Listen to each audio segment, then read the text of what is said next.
Challenges people గా మీరు face చేసి ఉంటారు. సో ఫీడ్బ్యాక్ ఇవ్వాలంటే లేదా క్రిటిసిజం చేయాలంటే ఎలా క్రిటిసైజ్ చేయాలి, ఎలా ఫీడ్బ్యాక్ ఇవ్వాలి అనేది చాలా feedback and criticism group versus alone. ఒక అబ్బాయి బిహేవియర్ మారడం లేదు, అది ఎట్లయినా కూడా అప్లై చేస్తున్నాడు అంటే అతను ఎమోషనల్లీ వీక్ ఉన్నాడని అర్థం. ఎమోషనల్లీ వీక్ ఉన్న స్టూడెంట్స్ కి గ్రూప్ లో మీరు ఎంత చెప్పిన వాళ్ళు విన్నారు, అలోన్ గా పిలిచి మాట్లాడాలి. అలోన్ గా పిలిచి మాట్లాడితే అతను కాస్త మోటివేట్ అవుతాడు, తెలుస్తారు, రియలైజ్ అవుతారు, వాళ్ళ బాధ ఏదో వాళ్ళు చెప్తారు. ఇది ప్రతి ఒక్క టీచర్ ఫాలో కావాల్సిన విషయం. నువ్వు సరిగ్గా చదవడం లేదు, అసలు నువ్వు దేని పనికిరావు అని చెప్పేసి ప్రతిసారి డిమోటివేట్ చేస్తూనే ఉన్నారనుకోండి, అదే భ్రమలో నీకు ఎట్టి పరిస్థితి ఎట్లా కూడా ఇట్లా చెప్తారని చెప్పేసి నేను ఏం చేసినా కూడా రాదని చెప్పేసి ఎమోషనలీ వాళ్ళు అట్టయిపోతారు. ఎమోషనలీ సెన్సిటివ్ ఉన్న పీపుల్ కి బిహేవియర్ అప్రోచ్ అనేది చాలా ఇంపార్టెంట్. సో బిహేవియర్ అప్రోచ్ కావాలంటే అలోన్గా డీల్ చేయాలి. గ్రూప్ గా ఉన్నప్పుడు క్రిటిసైజ్ చేయొచ్చు. ఎప్పుడంటే బాగా చదివే వ్యక్తి అతని గ్రూప్ గా చెప్పేటప్పుడు అతను ఇమీడియట్లీ ఇన్స్టింక్ట్స్ ఏం చెప్తారు అంటే నెక్స్ట్ తప్పులు చేయకూడదు, సార్కి డిస్టర్బెన్స్ ఉంది అని చెప్పేసి మాట్లాడతారు. వెనుకబడిన వాళ్ళు, మార్కులు తక్కువ తెచ్చుకునే వాళ్ళని వచ్చేసి మార్కులు తక్కువ తెచ్చుకునే వాళ్ళకి గ్రూప్ లో చెప్పేస్తే వాళ్ళు వచ్చేసి ఇన్సల్టింగ్ గా ఫీల్ అవుతారు. ఎప్పుడైనా కూడా అలోన్ గా తీసుకుని వచ్చేసి నీకేం ప్రాబ్లం ఉంది, ఎందుకు రావడం లేదని అలోన్గా మాట్లాడితే అతను చెప్తాడు అర్థం కావడం లేదు సార్ అని చెప్పేసి. ఎందుకంటే అతను అక్కడ చెప్పేటప్పుడు స్ట్రైట్ ఫీల్ అవుతాడు, అరే ఎందుకు ఇక్కడ ప్రాబ్లం ఉంది, అసలు నేను ఎంత ట్రై చేసినా రావడం లేదు కదా, అది చెప్పడానికి ఛాన్స్ ఇవ్వడం లేదా అనే ఒక మోటివ్ లో ఉండిపోతారు పిల్లలు. అది ఎప్పటికైనా ప్రాబ్లమాటిక్. సో అందుకని గ్రూప్ కన్నా అలోన్ గానే వాళ్ళకి ఫీడ్బ్యాక్ ఇవ్వండి. క్రిటిసైజ్ చేసినా కూడా అలోన్ గానే ఇవ్వాలి. Constructive criticism most of the time constructive criticism ఉండాలి, ఎక్కువగా హార్ష్గా లేకుండా కాస్త వాళ్ళకి చెప్పే విధంగా ఉంటే అదే చెప్తూ ఉంటే దాని తగ్గట్టు. Just like morals and ethics చెప్పే కొద్దీ డెఫినెట్లీ మార్కులు వస్తాయి. ఓన్లీ సబ్జెక్ట్ ఓరియంటెడ్ టాపిక్స్ చెప్పుకుంటే వెళ్ళాలనుకోండి, ఇంకా సబ్జెక్ట్ మీద వాళ్ళకి క్లారిటీ రాదు. So all these things we can take care. అంతా టీచర్స్ చేతిలోనే ఉంది ప్రతి ఒక్కటి. ఎందుకంటే టీచర్స్ కి 45 to 1 hour వరకు ఫ్రీడమ్ ఉంటుంది పిల్లలతో ఇంటరాక్ట్ చేయడం. So rest of the time ఆ టైంలో యూటిలైజ్ చేసుకోవాలంటే బాగుంటుంది అనేది చాలా ఇంపార్టెంట్. వాళ్ళ బిహేవియర్ ఏంటి, వాళ్ళ ఏ కాన్సెప్ట్ ఎట్లా తీసుకుంటే బాగుంటుంది అనేది మనం తెలుసుకొని వాళ్ళని గైడ్ చేసేటప్పుడే వాళ్ళ పర్ఫార్మెన్స్ నడుస్తుంది. బిల్డింగ్ గుడ్ ఎన్వైరన్మెంట్, మంచి ఎన్వైరన్మెంట్ ని బిల్డ్ చేయగలిగితే ఆటోమేటిక్లీ పర్ఫార్మెన్స్ బాగుంటుంది, డిసిప్లిన్ పెరుగుతుంది, దాని తగ్గట్టు వాళ్ళు చాలా బాగుంటారు. మన యొక్క రూమ్ ని కూడా కరెక్ట్ గా మేనర్స్ గా పెట్టుకుంటే చాలు. అదే విధంగా వచ్చేసి మనం తీసుకున్న డిగ్నిటీ కావచ్చు, అంటే విజువల్ వెళ్ళే వేలో కావచ్చు, మనం యూనిఫామ్ కావచ్చు, ప్రతి ఒక్కరు కాస్త నీట్ గా పెట్టుకుంటే ఎన్వైరన్మెంట్ ని కూడా మన బ్రెయిన్ ని కూడా నీట్ గా పెట్టుకోవచ్చు. ఎన్వైరన్మెంటల్ ఎఫెక్ట్ అది. సో ఏదైనా కూడా ఎన్వైరన్మెంట్ లో కాస్త ప్రాబ్లమాటిక్ మెస్సీగా ఉంటే బ్రెయిన్ లో కూడా మెస్సీగా ఉంటుంది. సో అందుకని వాళ్ళు చెప్తూ ఉండాలి నీట్ గా పెట్టుకోండి ఎన్వైరన్మెంట్, మీ బ్యాగ్స్ కరెక్ట్ గా సర్దుకోండి, బ్యాగ్స్ లో బుక్స్ నీట్ గా పెట్టుకోండి, బాక్స్ లో కూడా పెన్ కరెక్ట్ గా పెట్టుకోండి అని చెప్పేసి చెప్తూ ఉండాలి. అక్కడ కరెక్ట్ ఉన్నారనుకోండి అక్కడ బాగుంటారు. లేదంటే ఒక్కొక్క పిల్లలకి వీలైన టైంలో చెక్ చేయండి కరెక్ట్ గా పెట్టుకుంటున్నా లేదనేది, అక్కడ డిసిప్లిన్ అనేది స్టార్ట్ అవుతుంది. అదే ఎన్వైరన్మెంటల్ ఎఫెక్ట్.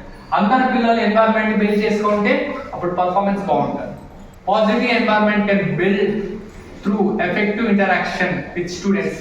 ఎంత ఇంటరాక్టివ్ మోడ్ లో ఉంటే అంత పాజిటివ్ ఎన్వైరన్మెంట్ క్రియేట్ చేయగలుగుతారు. ఇంటరాక్టివ్ మోడ్ అనేది చాలా ఇంపార్టెంట్. వన్ వే కమ్యూనికేషన్ ఉండకూడదు. వన్ వే కమ్యూనికేషన్ అంటే విన్నామో వదిలేస్తాం.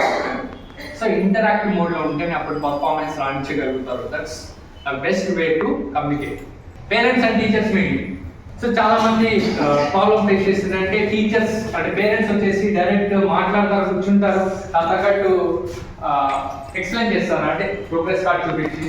అప్పుడు పేరెంట్స్ వచ్చేసి చెప్తారు మా అబ్బాయి చెప్పిన మాట వినడం లేదు, సరిగ్గా నేర్పించడం లేదు. చాలా మంది టీచర్ చాలా విధంగా ఫేస్ చేసింటారు. సో దానికోసం కావాల్సింది ఏమంటే నేను చెప్పిన విధంగా normal, abnormal, active, hyper active students ఉంటారు కదా, సో వాళ్ళ బిహేవియర్ అప్రోచ్ వెళ్ళాలి. అతను రోజు ఏ విధంగా బిహేవ్ చేస్తున్నాడు అనేది మానిటర్ చేసుకొని పెట్టుకొని ఉండాలి.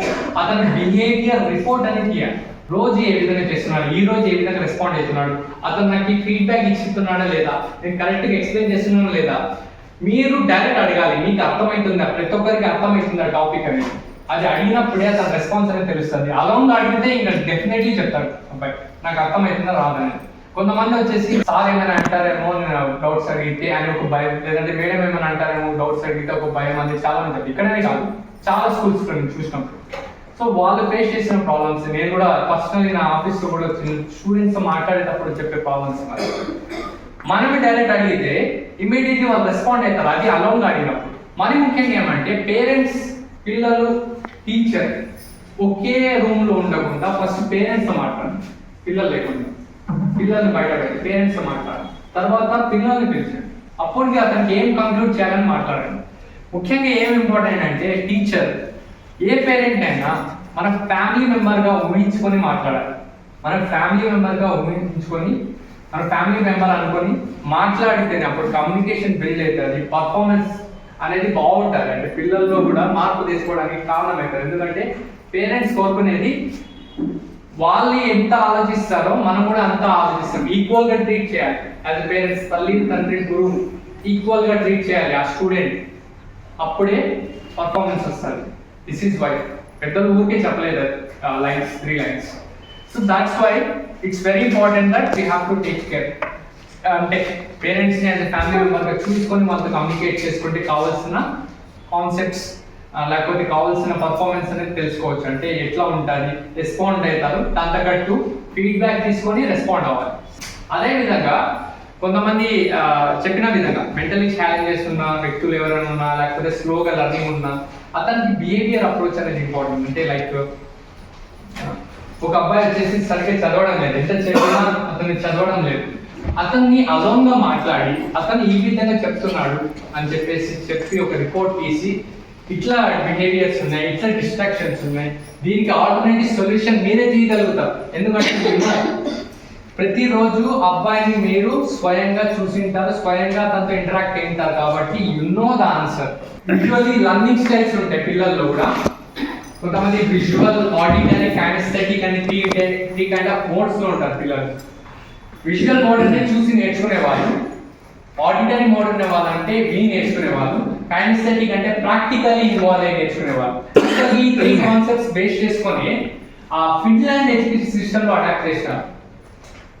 ఫిన్లాండ్ ఎడ్యుకేషన్ సిస్టమ్ లో ఏమంటే ఆ టీచర్స్ వచ్చేసి ఫస్ట్ చూస్తారు అబ్బాయి విజువల్, ఆడిటరీయా, కైనెస్థెటిక్, ఆ మోడ్ కి తగ్గట్టు అబ్బాయితో గైడెన్స్ ఇచ్చేవాళ్ళు, ఎడ్యుకేట్ చేసేవాళ్ళు.